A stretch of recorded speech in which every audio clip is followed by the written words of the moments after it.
The CCTV.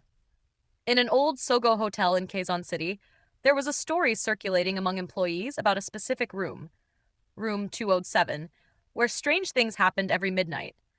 Lito, a new night shift guard, was assigned to monitor the CCTV for each floor, including room 207. He didn't believe in ghosts, so he laughed off the rumors.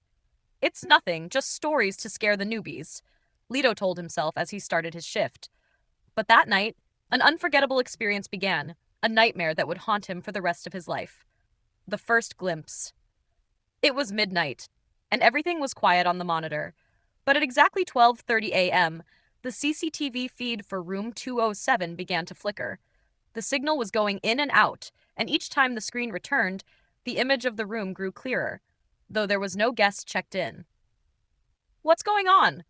Lito murmured, feeling a mix of curiosity and fear. Suddenly, an image appeared on the screen. A woman sitting on the edge of the bed, quietly looking down. She was wearing a white dress, but bloodstains covered her clothes, and her face looked broken and battered. She sat still, unmoving, but stared directly at the camera. The haunting begins.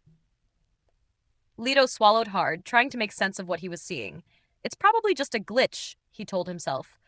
But after a few seconds, he watched as the woman slowly stood up and began to speak, though he couldn't hear her words as the CCTV had no audio. She started walking around the room as if searching for something. Then, she stopped in the middle of the room and looked directly at the camera. Her eyes were soulless, yet filled with anger and grief.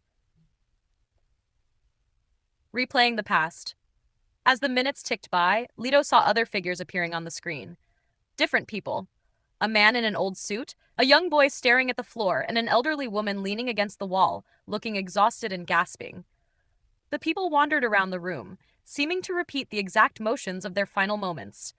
A heavy, eerie feeling settled over Lito as he watched. Should I report this? He wondered. But he thought, maybe the other staff would just laugh if he told them. The final hour of watching. Suddenly, at exactly 3 a.m., all the ghosts stopped in the middle of the room, standing in formation and facing the camera. The woman, the young boy, the elderly woman, and the man in the suit, all of them gathered together, looking straight at Lito. One by one, they opened their mouths and began to speak in unison, even though he couldn't hear them. But in his mind, he felt their words, clear and direct. "Why are you watching us? Why are you here?" Lito swallowed, his hands shaking as he sat frozen in his chair. He tried to turn off the monitor, but it wouldn't respond. He realized that he wasn't the only one watching. It felt as if he was the one being watched. The vanishing image.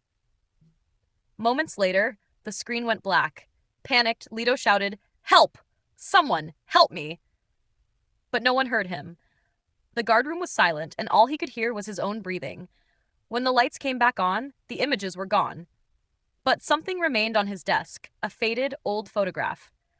In the photo, he saw the faces of those ghosts, the woman, the boy, the elderly woman, and the man in the suit, the same spirits in the room. On the back of the photo was a chilling message, "You will never leave." Lito, now trembling, realized he was no longer alone in the room. CCTV Horror, Room 207, Sogo Horror, Hotel Nightmare, Tagalog Horror.